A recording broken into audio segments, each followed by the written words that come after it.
Hello and welcome to Podcasts from the Pit. I'm Casey, I'm Hillbilly. and with us today is a very special guest, a podcast that I truly look forward to every other week. Big fan of the show. So happy to have Gary from Chaplain's Assistant Motor Pod. How you doing? Hi, nice to be here. Thanks for having me. It's good Always, to get to meet you. always. Yeah, the newest episode you had with Jason from Order of Battle was awesome. I mean, our feelings for Duke is the same. I know Hillbilly hates Duke, but I'm telling you, Hillbilly, read it. It's very, very good. Hey, Ronnie, how you doing? Yeah, the new Duke series is definitely it gives me that vibes from Chuckles and from the Cobra series from IDW Yes. when 2009 had a lot of that vibe, but it's different. So it's definitely a way to do, something similar but in a different vein. Duke is different. I mean, I don't want to rehash everything that if it's been said before, but it has that the Devil's Due vibe of where It does, yes. not only is a military man, he is also, almost like a secret agent. He's more like a Jason Bourne, rather than a James Bond. Yeah, it's and I read the James Bond. I forget what company's putting it out. I think maybe Dynamite. Yeah, that's what I think. Yeah, I read that. It's so good, and it kind of reminds me of that. But the love I have for GI Joe is more than I have for James Bond, of course. So, I've only one issue in, but I'm hooked. I cannot wait for the second one. I cannot wait for Cobra Commander. I love the Transformers book and Void Rivals too. I mean, so far everything's a win coming out of there. Yeah, Skybound, headed by Robert Kirkman, he knows how to craft stories. He knows what he wants in stories. Not only has he done, Void Rivals, but he did this little comic book called The Walking Dead, and before that was Invincible. He knows what he wants when he's doing properties. Another book he stewards, but he's not directly involved, is Saga, which Saga, if you've ever read that, has Void Rivals has some of the same vibes in that. So it's everything for me as I read them is familiar, and it has, like some people would say that Skybound stink on it. It's very on brand for Skybound. Yeah. I know hardly anybody likes Walking Dead anymore, but I still love all the shows. I've reread the comics like 3 times. The comics are better than the shows, but I love all of it. I have a few of the comics. I have like a reprint of the first few, and then I think it's number 5, first print. And it's actually signed, so. Oh, nice. Cool. Yeah. But I love those books. We'll just real quick say hi to the chat real quick. Hello, Ronnie Trickshot. Anything Joe's. Larry, G.I. Jokers. Duke. Thank you for being here. We appreciate it. Welcome to the party, Duke. Oh, we didn't miss our conversation about his first issue. Yeah. Oh, so good. I've read it twice. I'll probably read it a couple more times before the next one comes out. But yeah, it's so good. So I want to talk a little bit about your podcast. How long have you been doing Chaplain's Assistant Motor Pod? Oh gosh, I think I'm going on my 3rd year in May. So it's been a big learning curve for myself. A lot of it is centered around equipment and getting that good audio, good sweet audio. I'm always chasing. And it always sounds good. Yeah. I can definitely tell you, I know the difference between the first first episode, and now, the latest was 58. I can tell you, what I've tried and what's worked and what hasn't. So it's been, 2.5 years, experimenting with the technical side. And also really the big thing is coming down with a format and coming down with something that's consistent. And, a lot of that's, working on myself, making time for myself. It's, the reason why I have this hobby, is for my time, and my time to share is my podcast. And by making sure, coming up with a schedule, and the hardest part is sticking to it. And, but that's what I'm really trying to do. And that's really what I'm focusing on, in 2024. The contents for me is easy. I just have to look around my basement and, I can find something to talk about. But but to come up with, just work on it, and just come up with something new, come up with something that I feel is interesting, while maintaining a format so it's somewhat predictable. And just as most part is just try to be sharing and entertaining at the same time.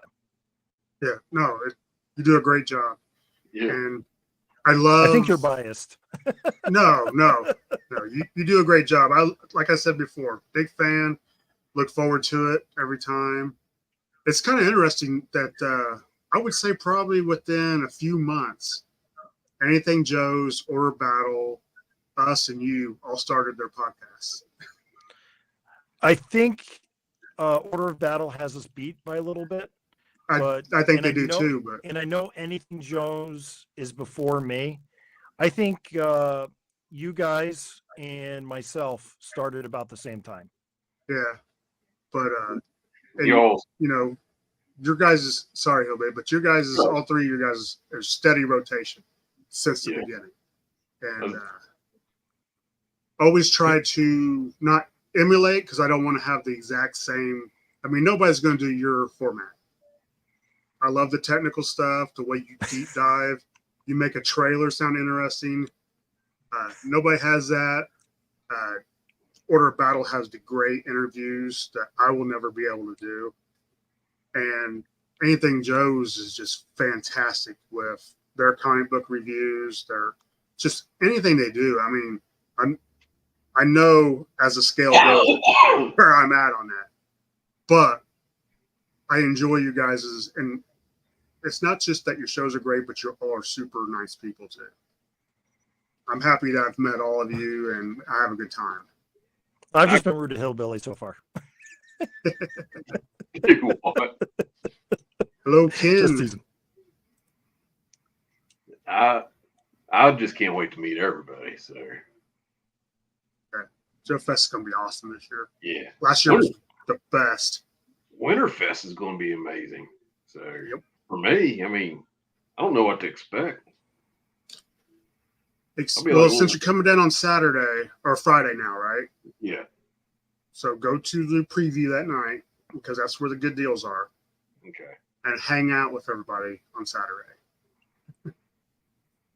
That seems to be the formula for having a great time at Winterfest or Kentuckiana. So if you all see a bearded tornado going through there, you might just have to tackle me or tase me or something.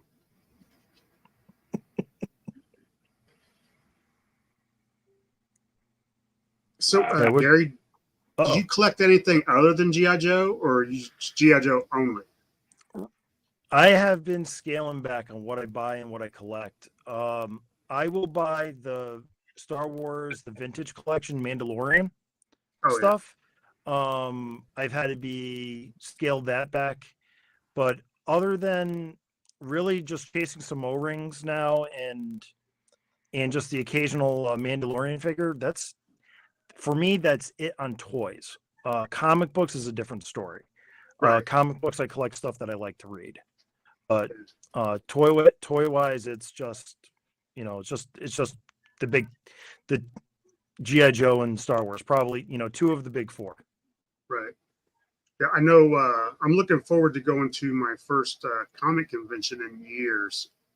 Hopefully, I get to go. It's Lexington Comic Con, but Sergeant Slaughter is going to be there, and a few people from Doctor Who, which I'm a big fan of, is going to be there. So I'm Cool. pretty excited. I hope I get to go. Yeah, I do one comic convention every year in Connecticut, Terrificon, and it's really comic focused. There's not a lot of media guests. I mean, they do have a bunch, and he does get like a name or two that are like big. Like last year, the biggest name was Rebecca Romaine, and she brought her husband along. You know, they're very nice people, and you know, I'm not sure if it was this year. No, if it was this past year or the year before, but they had a whole. It was 2022. They did a whole bunch for GI Joe. They had Adrian Palicki there. They had the voice of Duke, Michael Bell, and they had Keone Young and Francois Chow, who did Quick Kick. Yeah. So that was really cool. I got Keone Young and Francois Chow to sign my GI Joe 52. So it's pretty cool. I'm happy to have that in my collection now. You know, I don't know if it was 2 or 3 years ago, but I was on a elevator with Arthur Burkhart at Destro. I was so nervous I didn't say anything. I was afraid I was going to go, hey, can you talk like Destro for me? I got to meet Lou Ferrigno several years ago, and I was the same way. I was like, Hulk. Yeah, I didn't say anything. I was just, and you know, it's an opportunity I probably missed out, but I don't know. Well, it would have been fun. You was smarter than I was, because I forgot that Lou Ferrigno's deaf. I walked up and asked him how much he was charging to sign. But he reads lips, so he pointed at his table, and but neither here nor there. Another thing I like about your podcast is you always say it's your world of GI Joe, your collecting world, and I like that because I think everybody's collecting world's different. I mean, I'm always telling myself, yeah, I'm gonna not collect classified anymore, too big scaled, and they put out a couple figures I really want, so I buy them, and it's just constant back and forth. Yeah, the classified series is, for me, is definitely a love-hate. Yes. For me, part of the allure of the toy is the storytelling. You know, growing up with the cartoon, maturing into the comic book, you know, that has informed my toy buying. I don't know if you can run across any other Joe fan that will say that they bought the second version of Mindbender from 1993 because he was in the comic book. Right. But I was reading the comic book in the 150s, and there's that Mindbender on the shelf. I bought him. I mean, this guy's a major player in the Cobra world. I got to have him. I didn't have him when I was a kid, so I bought him as a teenager. And so what I expect now, and again, it's just who I am as an individual. It's not what other people are looking for. Is like, I love, or I won't say love, but I really do enjoy that first wave of classified figures where they were a little bit futuristic. They had the, I'm not going to defend the metallic shin guards, but I will defend the sculpt, because when they repainted them in the field variants, I still prefer that Duke. I still have that, I forget what number he is of classified, but the field variant of Duke, I still think that's a very handsome figure. I feel that there is a need for retro, because I think obviously there is a market for that, but for the most part, I am not that market. To me, that's looking into the past, and as somebody that enjoys stories and storytelling, I'm looking forward. I'm looking to the future. Yeah, I've said a bunch of times, and looking over at that Duke right now, I did outfit him with some gridiron gear, but I love the first Duke. I don't need to get the retro one when it comes out. I like updated stuff, but I mean, they do get me with retro this, retro that. So I'm like, I don't know, maybe a sucker for G.I. Joe, and they just take my money from me. Yeah. Shut up and take my money.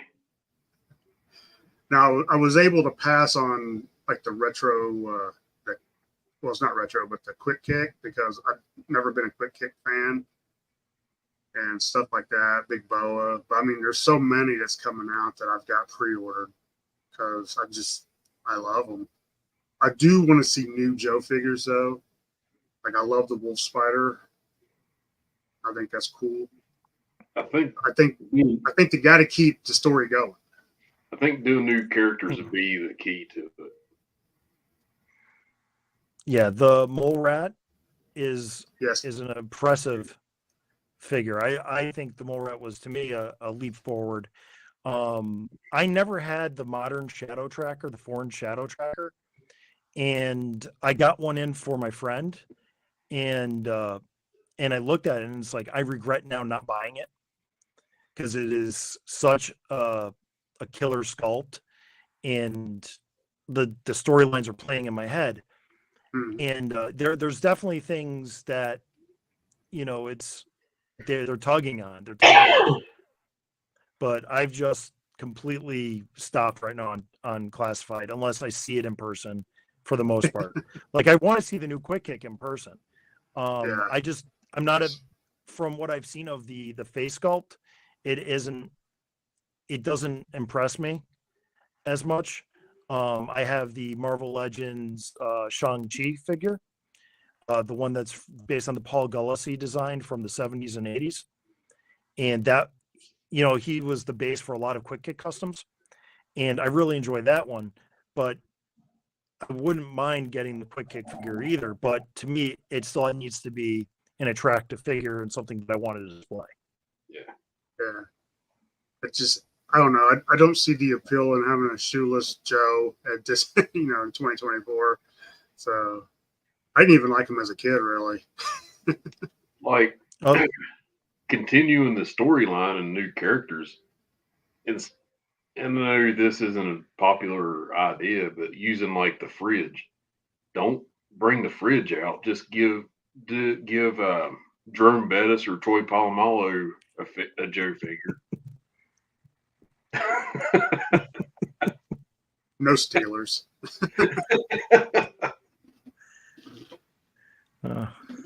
Captain Gridiron is now Tom Brady. Right. Ooh, he could have been Big Ben. Big Ben could be actual Big Ben. The real Big Ben, not Roethlisberger. That is a great figure. It's been so long. Steelers. It's been so long since I watched football. I forgot what his last name was. Yeah. You know, as a Bengals fan, I don't like the Steelers at all. Or give Joe Green a figure. I mean, same argument. So, what's your G.I. Joe? You might have already hit on it, but I had a little notes here. Collecting goals for 2024. Really, for 2024 it's got to be something that I don't already have. It's going to be mostly O-ring. I want to see what Super 7 puts out. You know, I'm really going to focus more on O-ring and just building that collection. But my biggest goal for 2024 is just to downsize. It's just I need to create room, and you know, I also could use the money right now. I got some expenses coming up, but for the most part, though, it's really just to enjoy what I have, and it's just to keep looking at, you know, it's like you see the battle wagon behind me. Yeah. Right, trick shot. That's awesome. You're killing me, Ronnie. But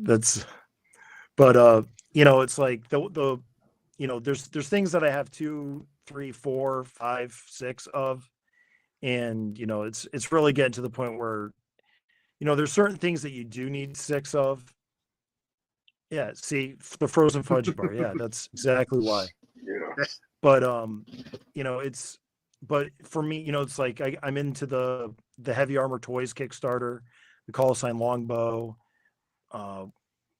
Operation or Call Sign Longbow, Operation Recall, the Ninja one, which I can't think of off the top of my head, Hidden Force.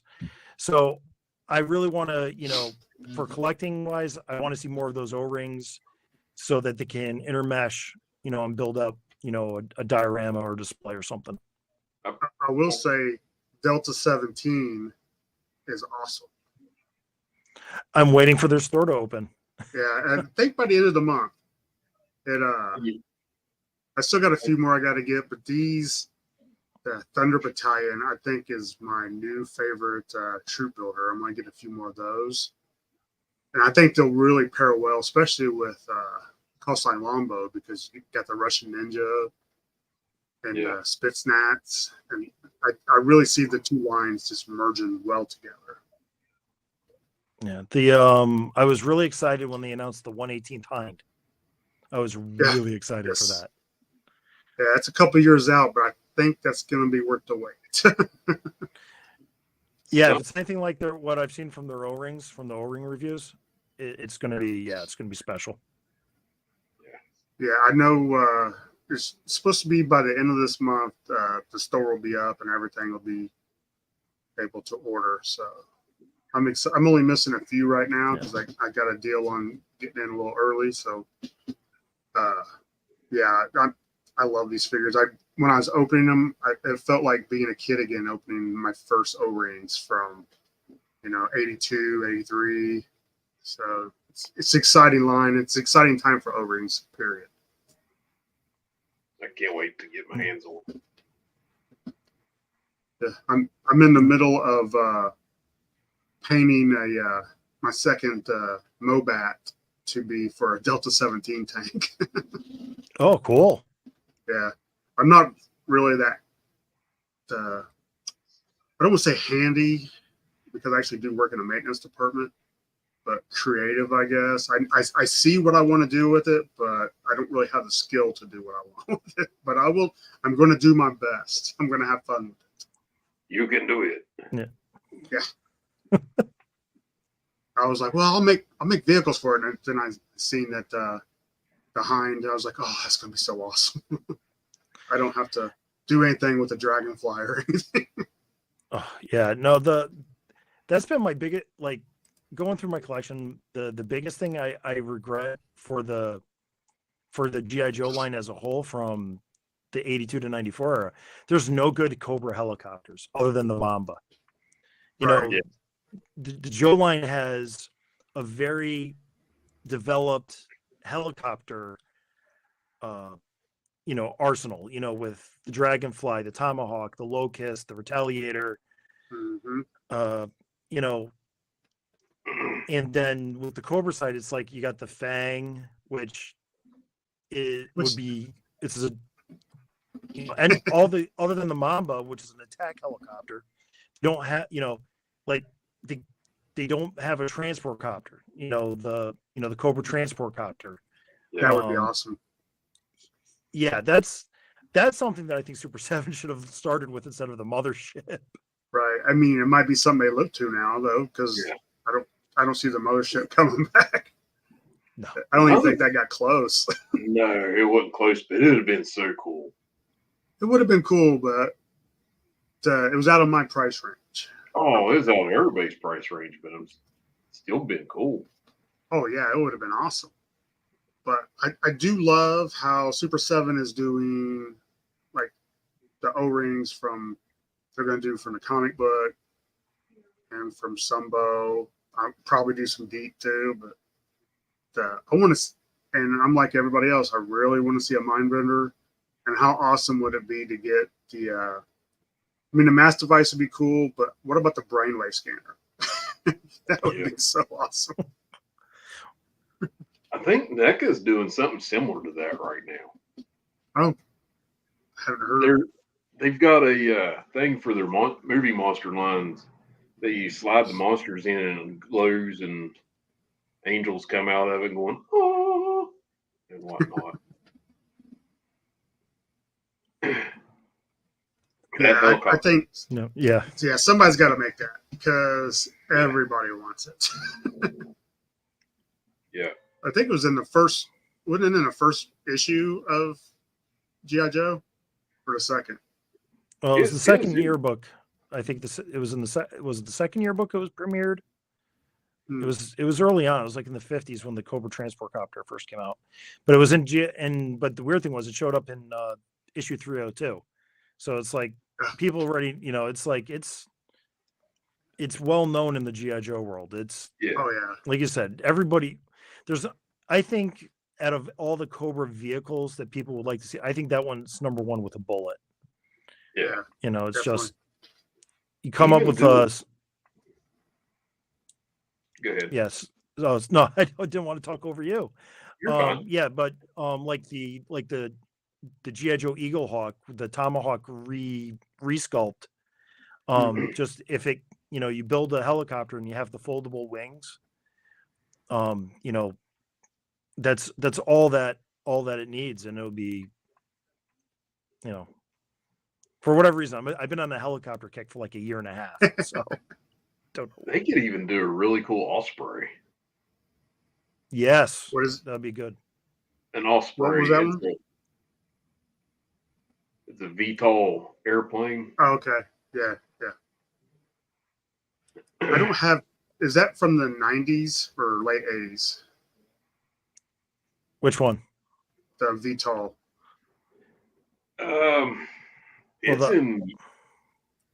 It's in not the Rattler. Oh. Yeah, they have issues with it, but overall they make fun of it because it crashes a lot. Yeah. Kind of like a Sky Striker. Only when Ace is piloting. Yeah. There you go. I can't remember if they ever made a Tomahawk for the 4-inch figures. Yes. Did they do that? They did? Yes. Yeah, that was the Eagle Hawk. That was about 2013, 2014. I think it was Retaliation. I remember picking them up for $7 at Toys R Us on clearance. And I thought I was making a killing selling them at like $25 to $40. Rachel Salinas. I would like to get one, and it'd be a good fit for like the Marauders figures, right? 4-inch. I would think so. Yeah. Because I started making my own, like the original Joes from Marauders, how I would see them, and I think that would be pretty cool. So I might have to look for one of those at Joe Fest. I usually don't make a list anymore, but I think I might do that this year. Eagle Hawk's on the list. Yeah, I have an Eagle Hawk. Oh, do you? Yeah, I got sitting right here, and I love it. I just like to be able to find replacement blades that don't sag.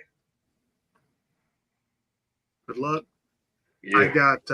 I broke a blade for my Tomahawk, but I was able to find a couple replacement blades, so I've got a couple put back for if anything happens to it again.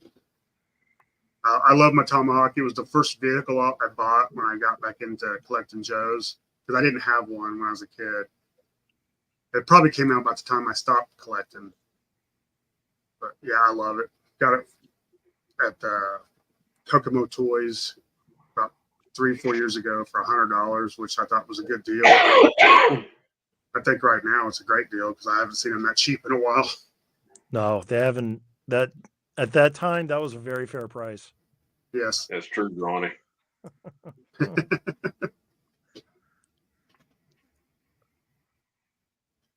So right now you're planning on going to Joe Fest.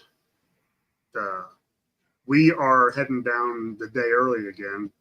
So hopefully we'll see you, hang out a little bit again. That was fun last year. Yeah. Had a good time. My big change for this year is to actually reserve a room at the hotel. So I'm not Ubering. Got mine. Ubering instead of Ubering every day. That was the biggest mistake I made last year. Not that it didn't provide its own adventures, but just the fact that, after a long day, it was, the convenience really, it really needed the convenience. Yeah, I think I got my room the day was able to start reserving rooms. I'm like, I'm not gonna. I mean, we only had about 3 blocks to go, but I don't want to do that again. I want to stay. The last couple of years before that, I stayed at the hotel, and it was so much more convenient. I like staying at the show, the hotel that's putting it on. That way, if you get a bunch of stuff, you can just run it up to your room. Or if you want to crash out for a little bit, you can just go crash out. Yeah. Plus, you stay up late, do whatever you want, still be safe to get back to your room. Yeah. And some of the guys stay up very late. Yes. Oh. Yeah, I actually made it up to midnight a couple times, which is good for me. I'm old and I get up early every day, so that was good for me. But you used to go to the Joe Cons, right? A few of those. I did the 2 that were at Disney World because it was easy to do because my wife is a Disney fan, Disney-holic. So it was my way to escape the Disney thing for a little bit. So I did 2011 and 2017. I really missed out when JoeCon was in Rhode Island. I wasn't big into the toy collecting at the time. I was still reading the comics and I was still doing that, but I really was like, that whole thing. I was not really involved. And that's the only one I really regret because it was so close to my home because I live in Connecticut. So that was only like a 90-minute drive from where I am. But no plane flights because that gets us. Because all the Joe shows really they're all, in the Midwest or they're in the Southeast. With Joe Fest in Augusta. You guys are talking about Winterfest in Kentucky. Yeah. So those are all hauls for me. Yeah. Coming out of my little corner. I know Joe Fest is like 10 hours for us. But Winterfest is an hour. Hey, Chad, how are you? Hello. Glad you're here. Welcome to the party. What's Chad saying? He owes everybody punch and pie now? Yeah. He's late, punch and pie. Yep. But, yeah, Joe Fest will be fun this year. It's not going to be the same because some people are going to, like Chad's going to, I think it's the some show in Dallas, Texas, maybe? Yeah, DFW. Yeah, a lot of great guests and a lot closer for him. I get that. But it's not going to be as fun because he's fun to hang out with. I don't know if Larry Hama's going to be at Joe Fest this year. That was pretty fun last year. Hillbilly hasn't met him yet. Yeah, he was he was super nice at Joe Fest. He was very, very pleasant, and he was sharing with all the fans. I mean, Saturday morning, that the early bird, everybody came in and they immediately lined up right in front of his booth. Yeah, and he was and you could tell he was really enjoying himself because he wasn't doing the sketches. Like I've seen him at a couple local shows, and for the most part he does. Yep, correcting us. He and he will put his head down and he will sketch, and because he's working.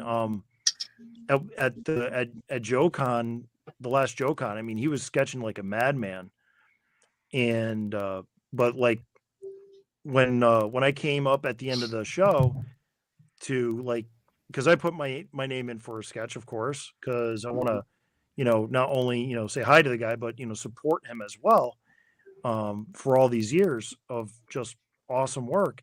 He didn't get to mine, and I was really pretty high on the list, so I just scratched my name off so that another fan could get their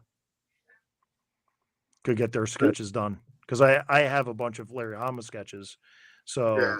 I wanted to make sure that but probably for somebody else on the list, that might be their only chance to get a Hama sketch. So I don't want to deprive somebody of their first one. Yeah.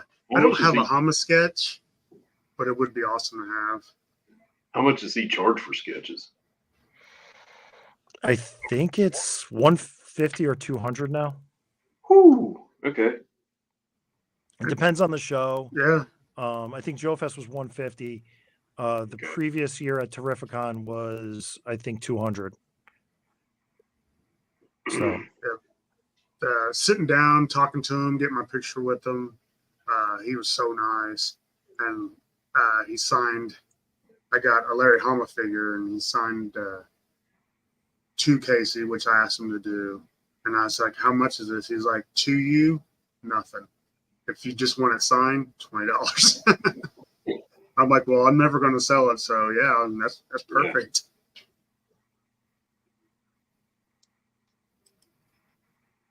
And every time I get something signed, no matter who it is, Ron Rudat, I always have him sign it to me. Yeah. I don't know. It's just more special that way. That's I don't something really I worry learned. about resale. That's something I learned going to comic book shows. You meet these older creators, and if they're just signing it, they think you're just going to turn around and flip it on eBay. Right. So if you like plop down a bunch of stuff in front of them, they're like, well, this person's going to go make bank. Yeah. And it's a sad reality too. Yeah, it's just, everything, and they get, unfortunately, there are people that just want it signed because that's what they want, but they don't, but the guys signing, they're thinking of all the angles, and because they don't know the intention, they're not a mind reader of the person getting it signed. Right. But chances are, if you're coming up with one book, but you see people walking around with long boxes getting signed. It's just like, what are you doing? Yeah. Met Peter David in Pittsburgh one year, and this guy just drops in his entire Hulk collection in front of him. And he's going through it, and he's like, didn't do it, didn't do it, didn't do it, didn't do it, didn't do it. And he's like, did this one. And he set it aside, and he's like, didn't do it, didn't do it. And he looks at me, he's like, how many books do you have to get signed? I was like, 2. He looked at the guy, he's like, you're going to wait. He signed my 2 Aquaman books and sent me on my happy little way. Yeah. One of my best experiences with the creator is Paul Kupperberg. He did a lot of DC in the 80s, but most notably, he was one of the guys that reimagined Peacemaker. And so I met him at the show, and he was like super nice, and it was just like, he did a lot of Charlton stuff, which I collect some Charlton War comics and some Charlton offbeat characters, and came up to him in the show. Nobody was at his booth, and I just talked to him for like 20 minutes, and he was just pleasant and nice to be around. And then there's one time Neil Adams at Terrificon, there was nobody around his booth for whatever reason. I mean, it's Neil frickin' Adams, and and he starts asking me, he's like, so what do you do for a living? What do you do? This and that and the other thing. And I'm like I'm nobody. Right. But it's like, okay, here, I'll talk to you for 15 minutes, and and unfortunately, he's passed on. But now, like, when I see somebody and I recognize them, and if I have some sort of connection, I just go up, just they got something at the booth for 5, 10, 15, 20 bucks, plop it down, show them some support, Right. let them know that they did something that affected you, and I don't know, just be nice. Yeah. Yeah, it doesn't take a lot of effort just to be nice. Being nice has never killed nobody. Right. Yeah, like I said, I'm excited for Lexington Comic Con because I've not been to a comic convention in years. Now, in my early 20s, I actually was part owner of a comic shop, but it didn't last long. Not a great location, and early 90s, everything was just flooded. But I did, after that, go work at a comic shop for like 9 years, and that was some of the best years of my life. It was only like one day a week because I worked a full-time job. Other than that, and every day it was like every day I was there, it was not work. I'm just talking to my friends, reading comics, playing Dungeons and Dragons or whatever. I don't know, it's a blast. I love comics, but I don't know, I'm kind of priced out on them because everything's like $5 now, and so I got to be picky, just like with toys, and I'm getting picky there as well.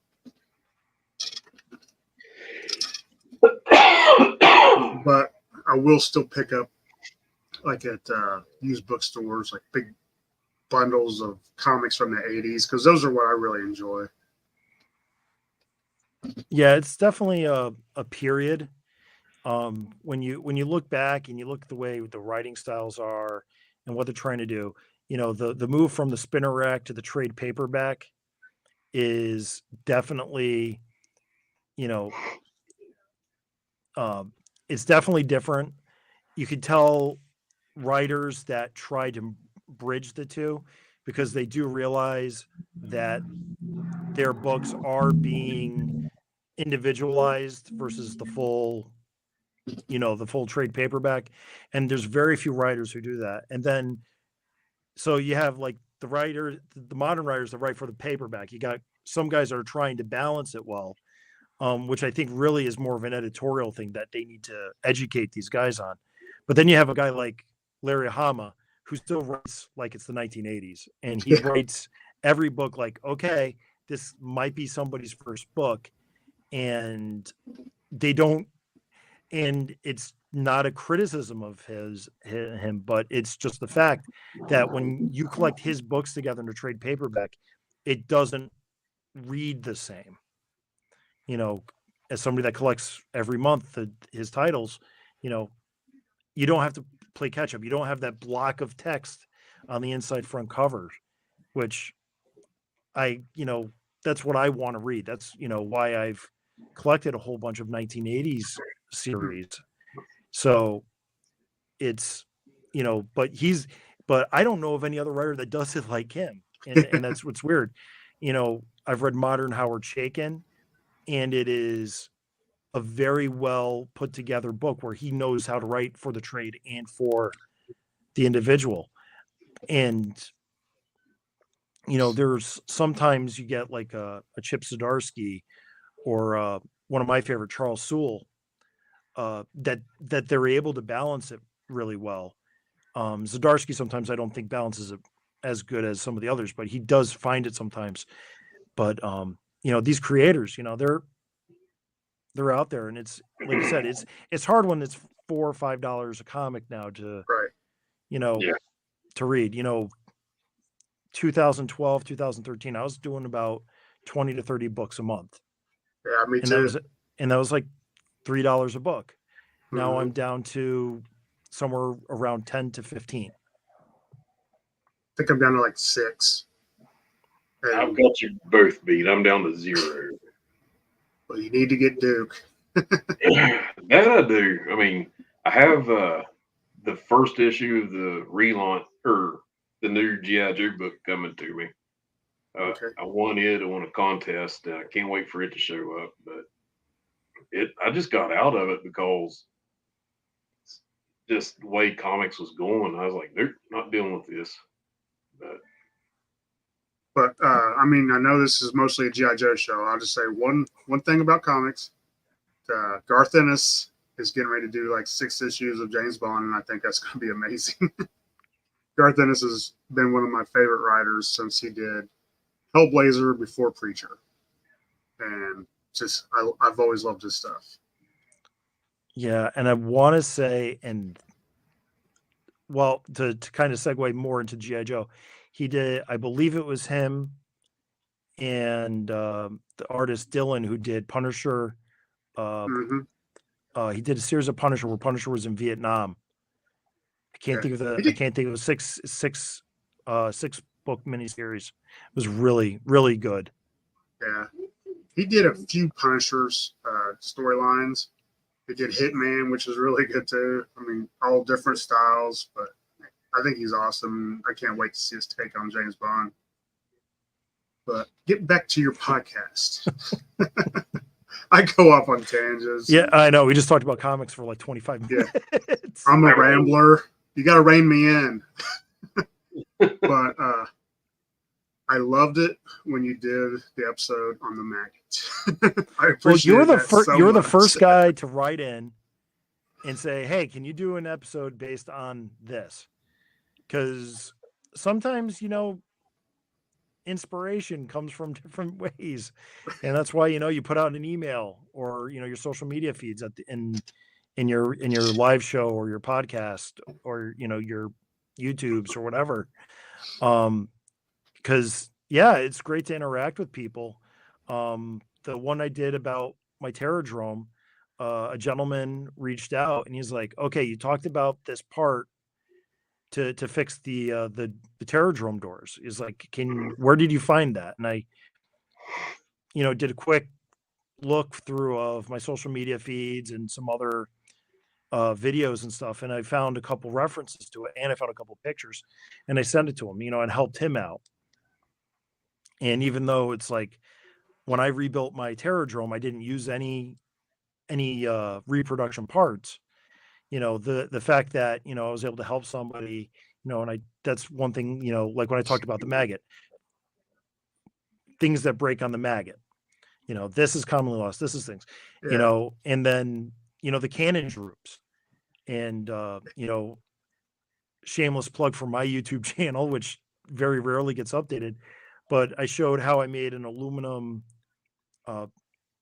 fixture to screw in and to elevate the gun so it doesn't droop as much. I gave it some help for its aging elevation. You gave it a little loop. Keeping it friendly. Yeah. Yeah. I sent that out, but I never thought, I listened to the episode and you started talking about the mag, and I was like, oh, this is so awesome. Because I think the mag is underrated, and I love the worms. The worms is a very regal figure. I think that sculpt is underutilized. It is rife with possibilities for a lot of other characters in the universe, or alternate uniform for characters. And the maggot itself, essentially with 3 play features in one, which was kind of a thing in 1987 when you think about the mobile command center and the oh my god, the Defiant. How do you brain fart on that? But that was a theme of getting a lot of bang for your buck. 1986, it's a Havoc. Your Havoc gets hit, everybody's dying inside the canopy that's locked down.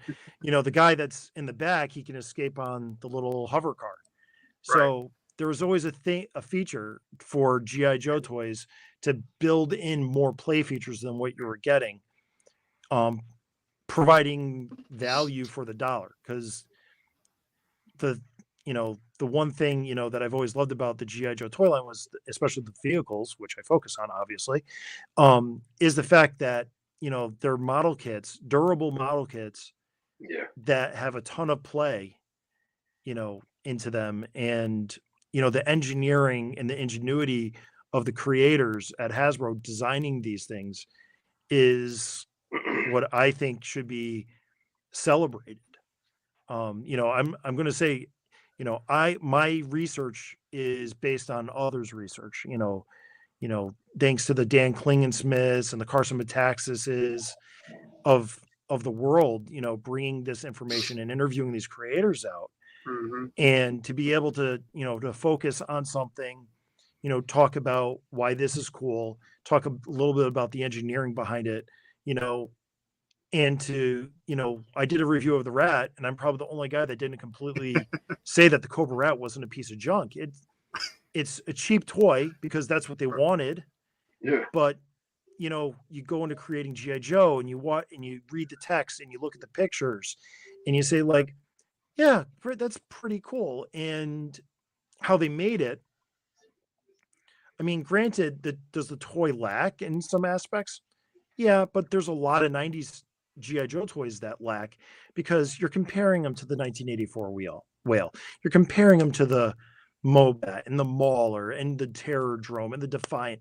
I mean, but there's a place for these cheap vehicles because, you know, not every kid that loved GI Joe had access to that wealth or income or that variety, for whatever reason, for all sorts of, some some parents were poor, some parents were cheap, some parents lavish gifts upon their kids, and that's that family's choice.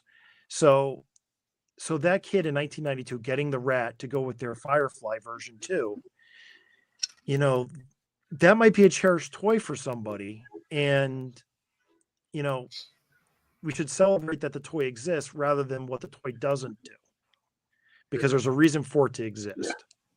Kind of like if a parent can get their kid a Tomahawk, another kid, we couldn't afford a Tomahawk. So guess what I got? I got a Skyhawk. I love the Skyhawk. Yeah. I ran that thing. I'm surprised it was still in one piece when it left. I mean, it was like one of my two go-to flight figures or toys.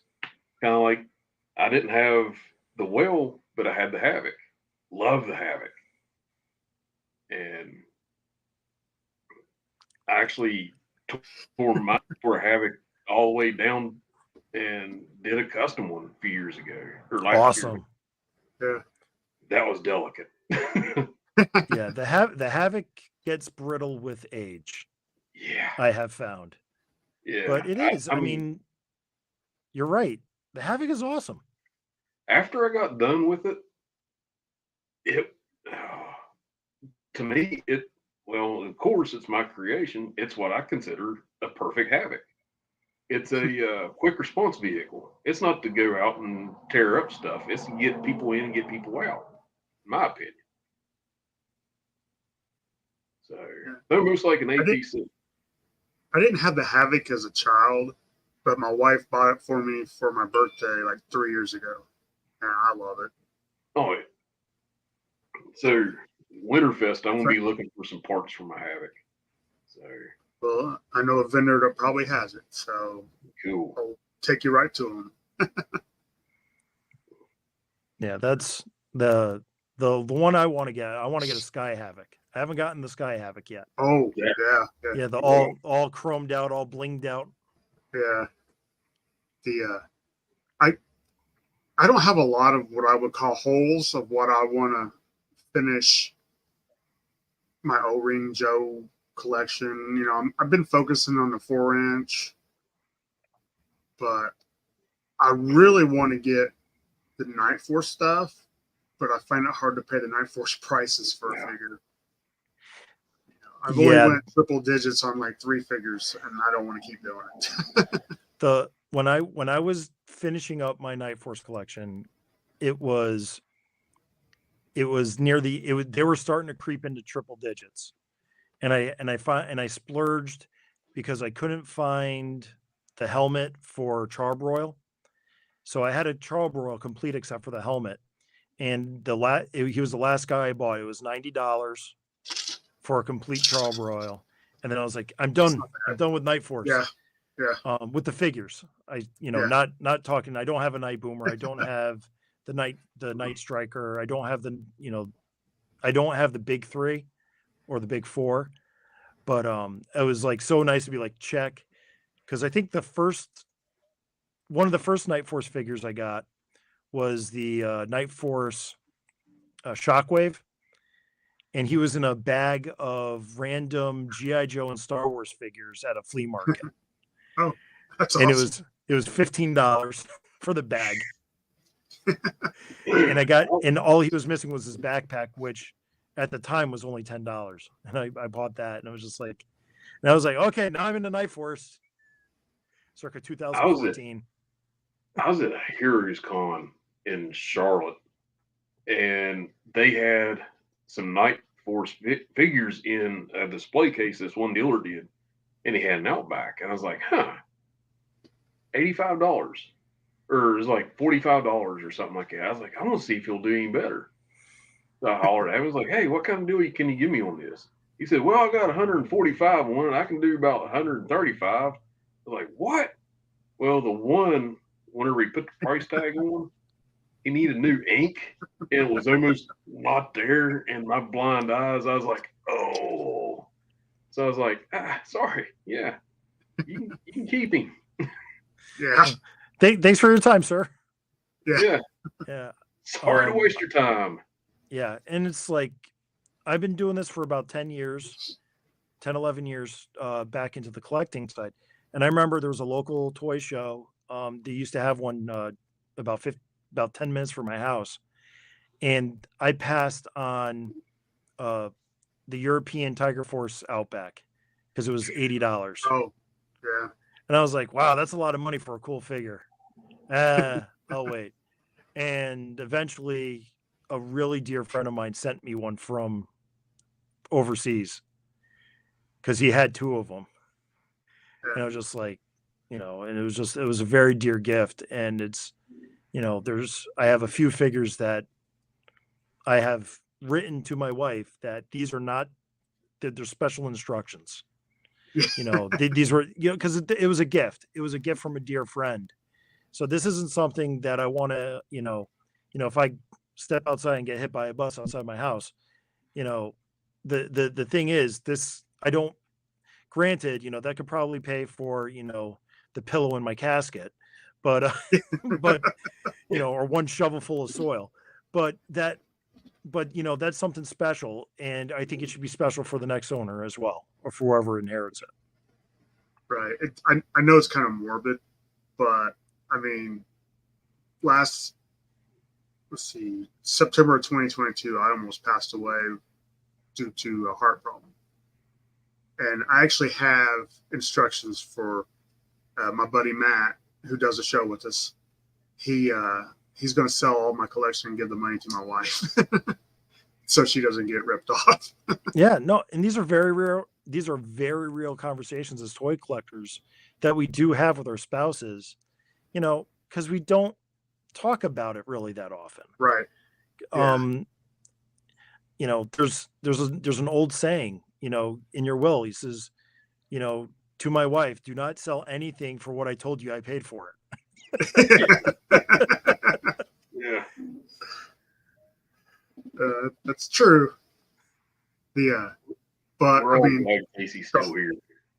Yeah, the whole collection, he's going to sell everything. However, he thinks will make her the most money. Thank you, Chad. I really got out here too. It was close. But Airborne version 1 would be buried with me. It's not a high dollar figure, but it's my favorite Joe. So. Well, my Snake Eyes version 1.5, version 1/1.5 probably be in my dirty little hands as they're putting me in the ground. Yeah. He's the only survivor of my childhood. Mine didn't make it. I had to buy him again. Yeah, the only thing I have left from my childhood Joe collection is my comics. Yeah, so I have a few of those. So. Yeah, so I was, and I'm one of the fortunate few comic collectors that was collecting all the way to the end. So it was like I never had to hunt the hard to find issues. Right. I'm working on it now. Good luck. I know it's not the most popular opinion, but I loved Larry's stuff from IDW. Everything from 155 point A or whatever they call it, 0.5, all the way up. Even the Blue Ninja stuff, I know a lot of people hate. I still enjoyed it. To me, it always felt like G.I. Joe. Yes. Heartily agree. And I'm glad that his stuff is still feeling the same. I know we're only 2 issues into the Skybound comic, but I mean, it is a continuation of an amazing story he's been doing for so many years. Yeah, and I hope he does as long as he wants to. And he had a a wonderful letter at the end of issue 301 where, he's saying thank you to the fans because, I don't want to say I'm not trying to pat ourselves on the back, but it's totally true, and it is kind of like a symbiotic relationship at this point. Yeah, very much. But I know a lot of people, I've heard a lot of people who I like and respect just jumped off as soon as the Blue Ninjas came there. And I get that. I mean, if it's not your thing, it's not your thing. It made it interesting. Yeah, I thought so. I mean, I'm not a big fan of the Alpha 001 or whatever it is. I like how you were talking about how when they first came out with those swords they had, that was cool. But just having, I don't know if it was you or Jason brought up the Borg, but yeah, I mean, I didn't think about that until I was listening to your new episode. And yes, it definitely like the Borg. It is. And I think it was, I think it was me that compared it to the Borg. It was the, just the absolute, it's one thing to have a villain that the G.I. Joe team is interacting with in an action sequence. When sometimes in a comic book, you want action, you don't want talking heads, you don't want the chessboard, you don't want the chess game. It's like there's people that play differently. Steve from Joburg said that one of his favorite parts of playing is the planning cycle. Like all the Joes get together and they talk about the way they're going to raid the Cobra installation. I can tell you when I play with G.I. Joes, I never put that much thought into how the G.I. Joe team is going to attack Cobra or vice versa. It is, it's guns a-blazing, lasers a-blazing. So it's like we all play different ways. In storytelling is the same thing. So maybe you're not into the Blue Ninjas talking about, we're watching them because that's what they're doing now. No, I get that, but I don't know. I really liked the Blue Ninjas when they first came out. But like I said, the A001. I don't even remember what it Alpha. Is that right? Yeah. Yeah.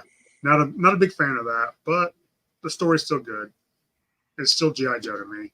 You know what? You know what that character reminds me of? Ultron. I was gonna say Brainiac from Superpowers. Well, yeah, but a little bit. It's like a mixture of both, and I think that kind of like something like that kicks off really good. But I wish it would have been something Cobra started instead of like a different branch of whatever. I don't know. I like the three factions to keep them guessing. And they'll fight both Cobra and Joe. Hey, if they bring the Red Shadows in, that would be sweet. They were in.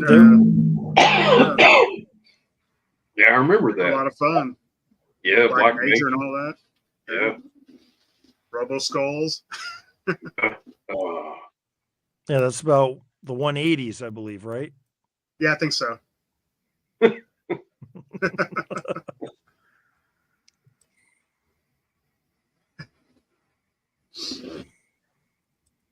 Their powers combined, they formed the Purple Ninjas. There we go. So a question I always like to ask somebody who's good enough to come on the show. If you can have a toy line made of any book, TV show, movie, comic book that's not being made, maybe it's never been made. I mean, what would you like? Mad Max. Mad Max? That's not even a breather. I would love to get a 6-inch Mad Max or 4-inch Mad Max line. Nice. Which Max would you want?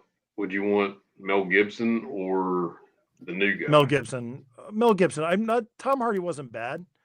I think he was more of a victim to the writing, but it's it's fine for it to be, you know, a mishmash or whatever. Just having the characters, the rich tapestry of that apocalyptic wasteland.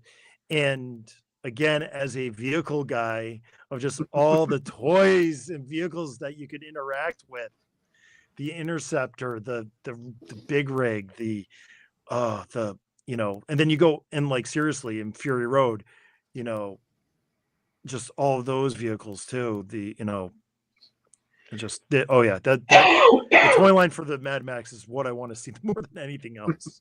Well, technically, you already got that. In 2000. And 2 toys. Yeah. I put together that set over 3 years. Yeah. I was going to say they're statuettes. Yeah, they're not the same. Not the same. They look the same. I mean, look at the Thunder Machine. Yeah. That's what went through my head. But you need a toy line. You need he said toy line, not just a toy. Well, and they got that three-wheeler dirt bike, whatever it is. Yeah. There's only 2 vehicles. Next thing you know, what? Zanzibar's air skiff? Yeah. I was going to say Swamp Smasher. Yeah. And then that helicopter thing that they got. Yep. Yeah. I guess I know what that is. You know, I don't think I've seen Mad Max 3. I think I've only seen the first 2. And 3. I haven't seen those since Thunderdome. Say that again? Thunderdome, I think. I've only seen the first 2. 2's Thunderdome, right? No, Thunderdome's number 3. Okay, maybe I've seen the third one. Yeah, Mad Max.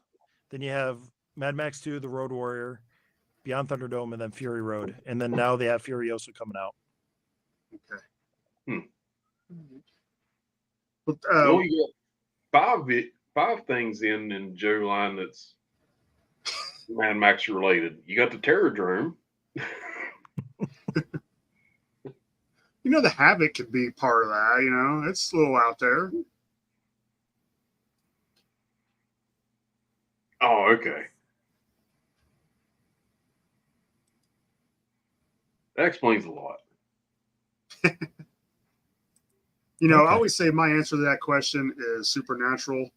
I love that show. Me and my wife, we watched it together, and I think it'd be nice to have the vampires and all that. But, you know, if I go back to my childhood, I would love to see Battle of the Planets figures. Yes. I don't know if you've ever watched that. But, I mean, I know that like Storm Collectibles makes them, and they're like $100 a piece. I would like to see more price available. Affordable. Yeah. For more available to me, because that was my favorite cartoon as a kid. I love that. Yeah. Love that show. So, what do you got planned coming up for the podcast? Anything you want to talk about? Or? Well, I actually am trying to move to a weekly format. Ooh. So, I'm trying to make the episodes more focused.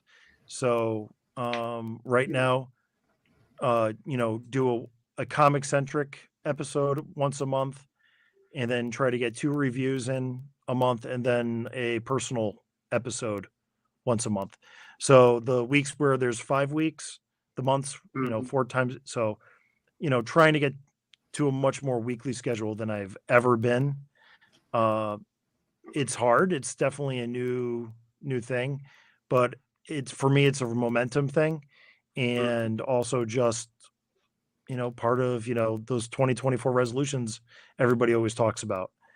You know, I've already got my next episode recorded. I just have to go sit down and edit it for a day or 2.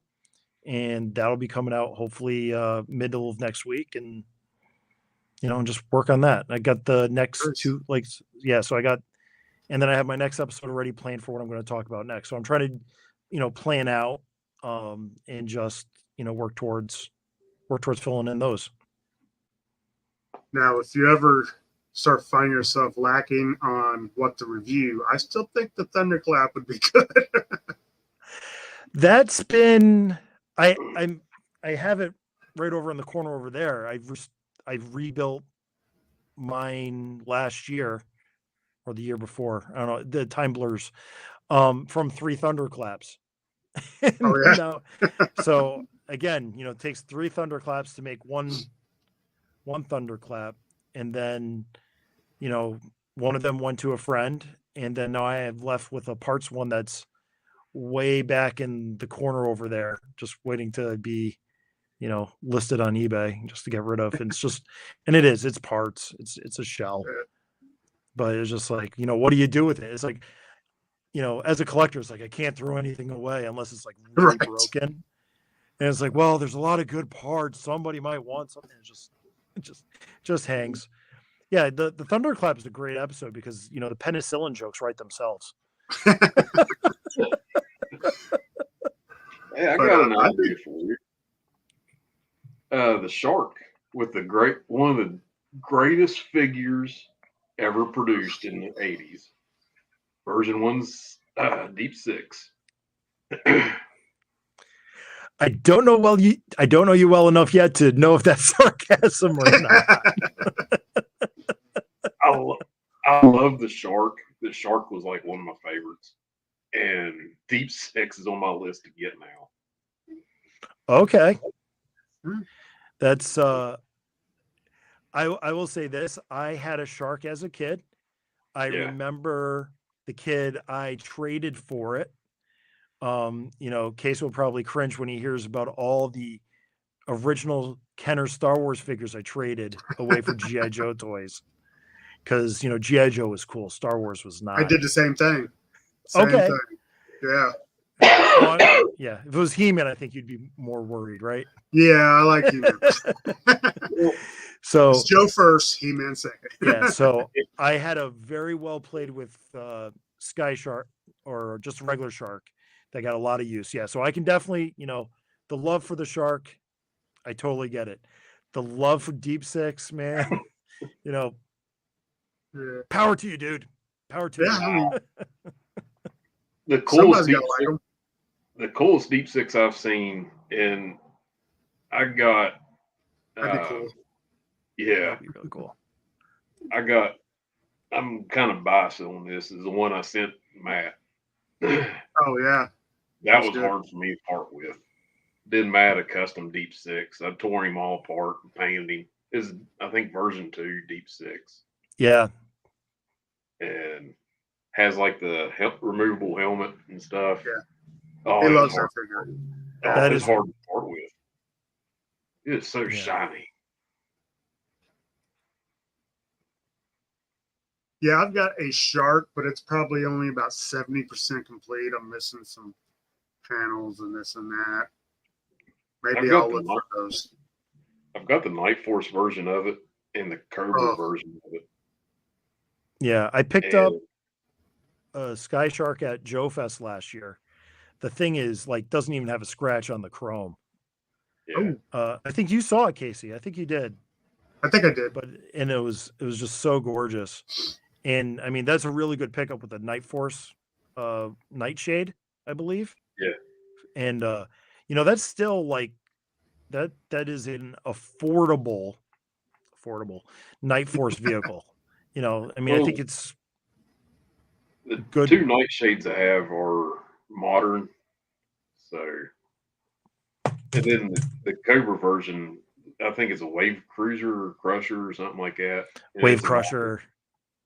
And a friend of mine does 3D printed seats to where your pilots aren't laying down. They're actually sitting like they would fly in a plane. Yeah. I think that's what Rachel was saying here about I could see Super 7 making a 2-seater shark. Yeah. Oh, I think that would be cool. Oh, shut up and take my money. Yes. Concentrate on the smaller vehicles. Those will sell. Yeah. I mean, granted, the mothership was big, but, the smaller stuff, people want something, the majority of collectors want something that they can put on a shelf next to a figure because, like we see behind Casey, there's a whole bunch of figures on a shelf and it's very easy to display.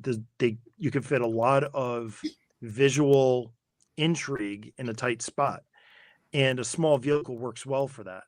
you know, you can see my flag behind me, and that is a giant focal point of a room. Yeah. You know, you can't really do much with that in the middle of a room other than enjoy the room. So the smaller something is, you know, the other benefit, we can, you guys complained about the cost of the mothership. Smaller vehicles don't cost as much. Right. So it's from a price point, from, real estate point, it's very attractive. And it is what it is. You just got to have the costs have to justify the means, Right. No, that makes a lot of sense. Yeah. In case anybody's wondering, it's all Doctor Who over there. All my Joes are on that side of the room. Now you can't see it, but over to my left is some Joe stuff and some Valaverse.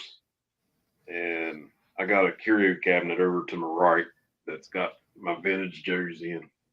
But I can't hook the computer up in my toy room because Wi-Fi don't reach that far. So yep. Yeah. And there's no heat and it's really cold outside. Especially now. Yeah. Okay, so trying to do every week now. I don't know if you remember, but Podcast from the Pit struggled to get out one a month because me and Matt's work schedule was so awful. And it wasn't that we couldn't record, it's just the time to edit. So switching over to YouTube, even before we started doing live streams, we were able to do this almost every week. And we've had so much fun doing it. We've had great guests on, continuing today. Yeah. Welcome to come back anytime. Anytime. I've really enjoyed this conversation. But being able to get to know people who I've never talked to before, this has been a blast. Just talking about G.I. Joe. And, like I said, I met you last year. Instantly thought you were great. I mean, love the show since pretty much the beginning. Thank you so much. It means a lot. Yeah, and so excited you're going to be putting out more. It's going to be a lot more work. Yeah, but there's things that I've learned that I should be doing. It's like anything. It's a skill set. It's practice, and and a little bit of investment in in equipment too. Sometimes, maybe you need, for some people it's new. I had to buy a new mic. I tried something out my last episode where I wasn't on my mic. I was using my ear pods, and I could immediately tell a difference in the audio. And I'm like, well, I guess I'm going to do it differently this time. Yeah. I mean, it's like with us, I work 55 hours a week. And so I haven't been able to put in as much time as I want to be able to move the intro for the live stream and the thanks for watching. But, I get my vacation time coming back. Definitely that's on the to-do list because I want to, do the best job I can. And it's just all the live streams I watch and the podcasts I listen to is nothing but inspiration to me. Yeah. Like I said, your show's great. Thank you. If anybody's not listening to it, please listen to it. You won't regret it. Yeah. I like the laid back approach to it. And you just talk about your world of G.I. Joe. Yeah. Listen to podcasts for me at work. That's what keeps me sanity because I'm at work 8 hours by myself and I don't get off work until 10 o'clock at night. So I'm just like there. And whenever I first started listening to podcasts from the pit, I seen them advertise. I don't know how I seen them, but I seen it pop up and I was like, hey, I'll check these guys out. And I loved it. I was like, they're like me. And that's, yeah. celebrities are just like us. Yeah. And then I got to meet Casey and Matt at PowerCon. I seen him and I was like, I'm not worthy. And that's the thing. I've been doing this for 4 years or so, and start a podcast, YouTube now. And when I meet other people who do the exact same thing I do, I'm still nervous. I still feel like I don't really belong in this conversation. We talk about the same thing. Just like talking to Kiwi Customs or Ronnie Trickshot. I'm like, oh my gosh, I'm talking to superstars and talking Chaplain pod. I'm not a superstar. I mean, and like Chad, I was like, I messaged Chad one day and he answered me back, and I was like, oh my gosh, oh my gosh. And my inner fanboy is like, oh my gosh, I'm talking to a rock star. But yeah, me too, Chad. PowerCon was fun. Yeah. But so I got a question for you there, Mr. Chaplain. Okay. Who was your first Joe that you ever picked up? And when was it? Well, my first introduction to G.I. Joes was Christmas. I think it's Christmas 84, Christmas 85, when the year the Moray came out. Mm-hmm. I got the Moray, which came with the lamprey, Eels, Baroness, Torch, Flint, Barbecue. So I got all those in one Christmas. It's a good Christmas. It was a really very good Christmas. It was probably, as Christmases go, probably the top one. But the first one I picked up on my own was Airtight. That's cool. And I remember picking up Airtight because it was when I first met Sergeant Slaughter when I was 6 years old. Ooh. And it was at a little thing in Middletown, Connecticut, a sidewalk sale. This big event, all of Main Street, Middletown, all the businesses, emptied their stores onto the sidewalk, and you just walked up and down.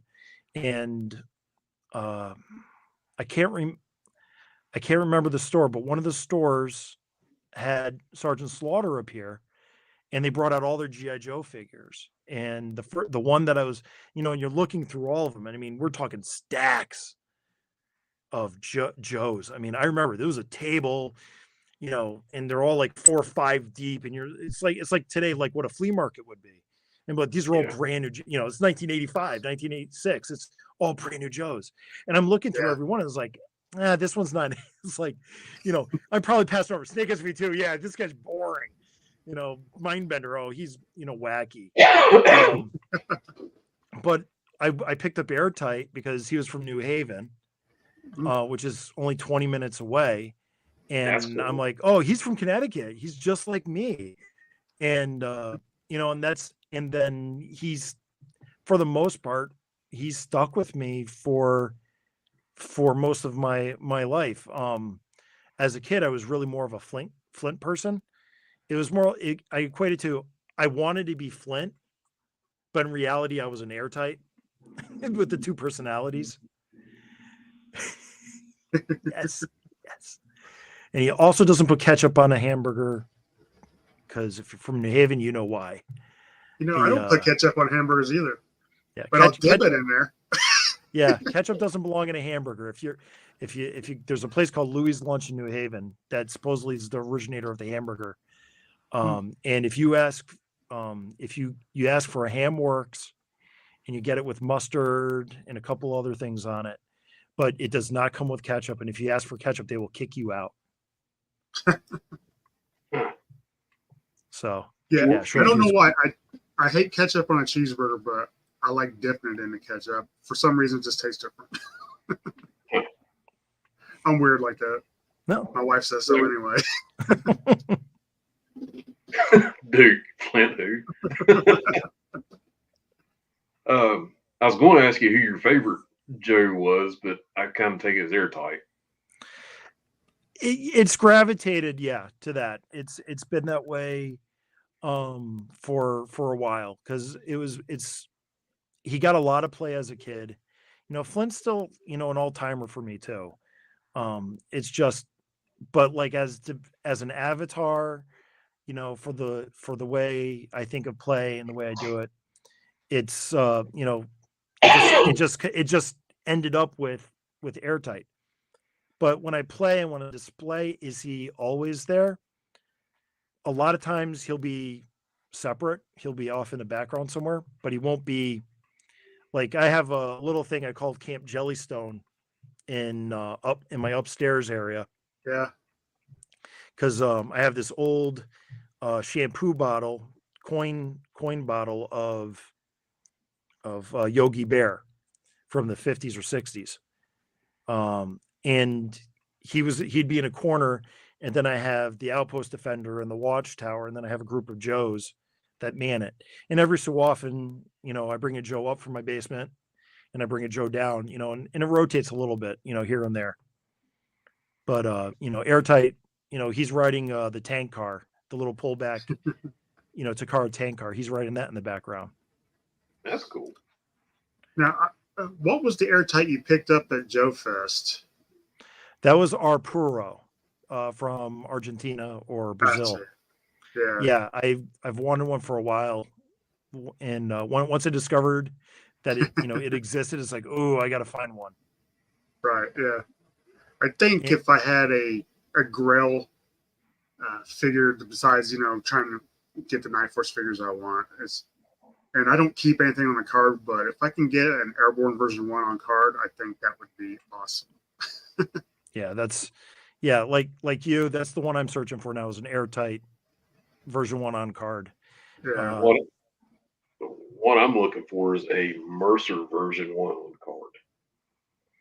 Well, that would be cool because you'll get a 3-pack. Yeah. Right. Yeah, I was going to say that's a 3-pack. And I remember when those 3-packs were only like $40-$50.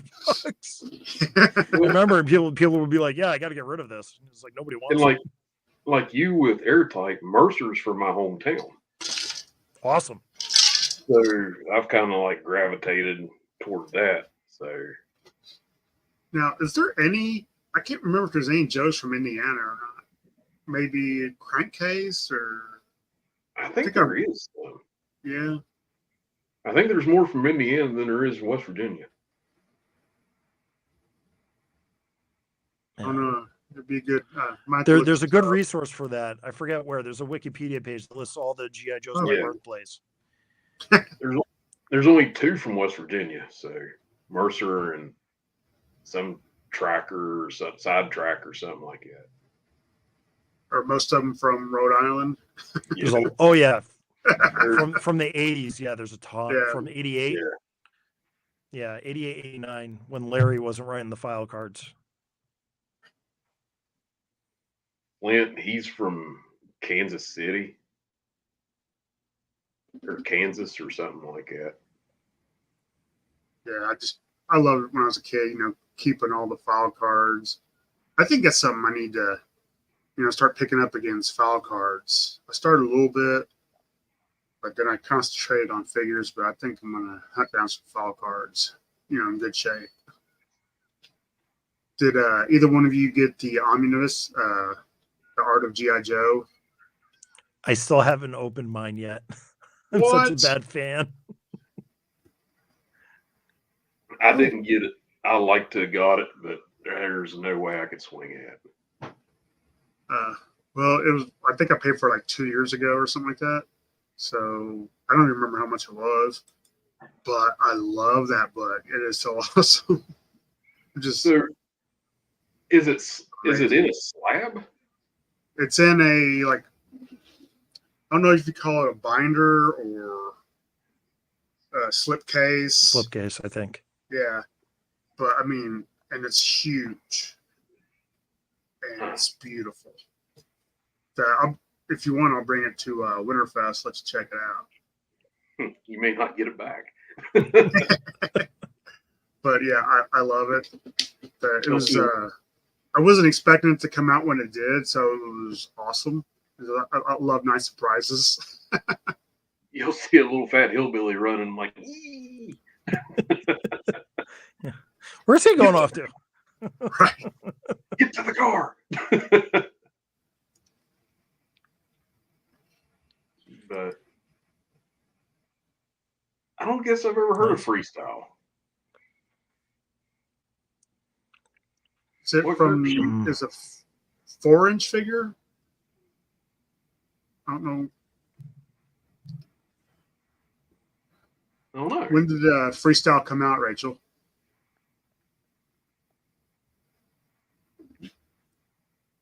Well, here we go. We got some Indianas. Dodgers from South Bend. Footloose from Gary. Topside from Fort Wayne. Nobody from Columbus. I've been to Fort Wayne more than once. Actually, I've been to two of those and through one. I'm really surprised no drivers. Yeah. Like, is Dodger considered a driver? Man, that's pulling teeth. What's he drive? Well, all the Battle Force 2000 characters were supposed to be assigned like a specific vehicle. Okay. So, I think he does a cycle, that the 3-wheel,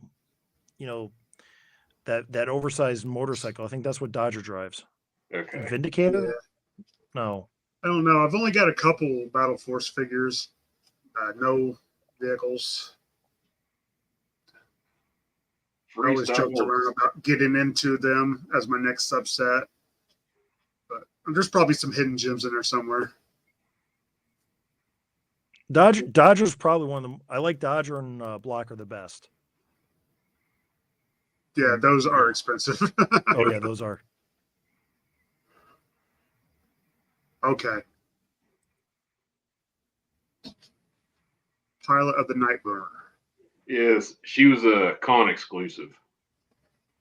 Okay.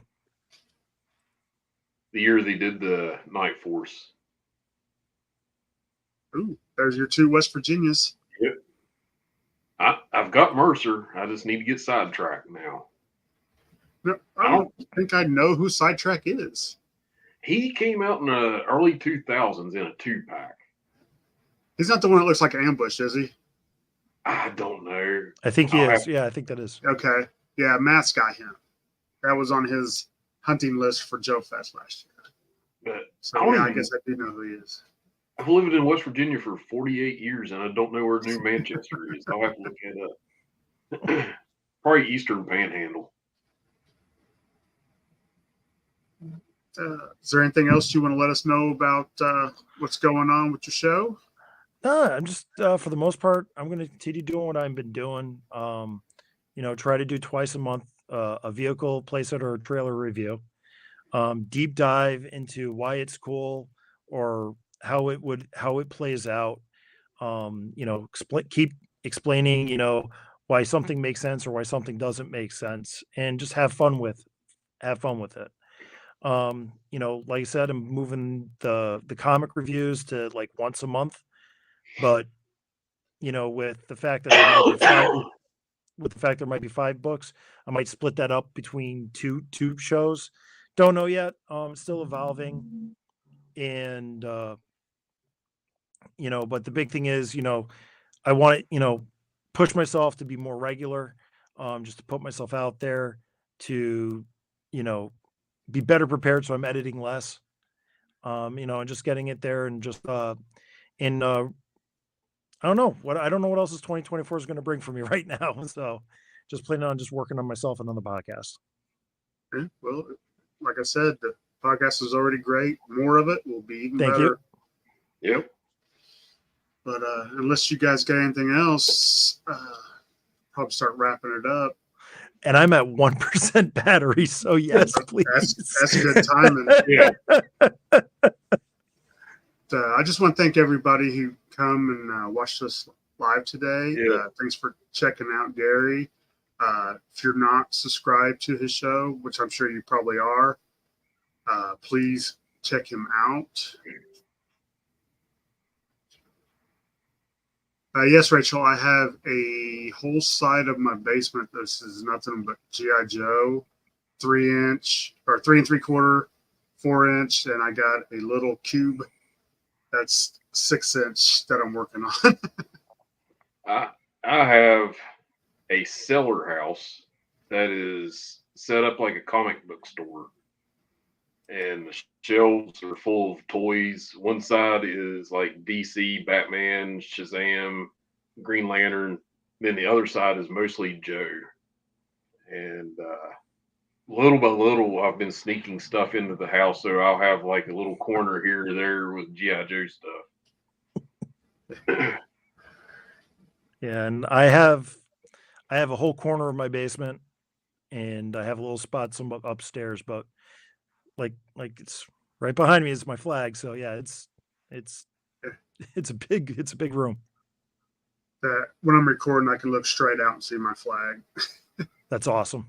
I have to look at it in the video. When It's I'm recording, motivation.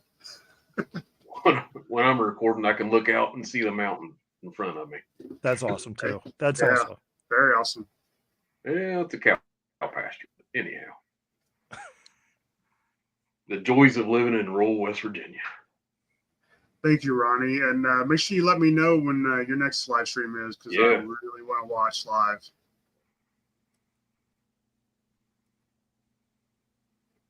Thank you very much. Thank you, sir. Like I said, Thank we you. really enjoy everybody that comes on and watch. We enjoy everybody that comes on and talks with us. Like I said, Gary, you're welcome back anytime you want. Thank you very much. I appreciate it. Yep. But And everybody, Hillbilly, yeah, nice meeting you. I've never Nice met meeting you you, before. sir. And I think Casey, we've talked nice before, seeing you. haven't we? nice seeing you again too. Maybe. I can't guarantee it, but Yeah. probably. And he's gone. 1% battery died. Done. Dun, dun, dun. All right, everybody. We will. Thank you. I think next week is the weekend I have to work, so Okay. probably will not have a live stream next weekend. But we'll be back in 2 weeks. I think we've got somebody. We got somebody lined up, but we're not going to say who until we get closer to it, just in case they back out for some Okay. reason. But everybody, thank you very much. We appreciate the support. If you could, throw us a like, share us, subscribe if you're not subscribed. We broke 100. Tell your family about us. Tell your friends, tell your family. Come and join us, because this is, I mean, we're never going to be the best show, but we're going to be a fun show. So Yes. please, thank you all very much, and have a great week. Maybe 2 weeks until we see you again. Thank you. Thanks.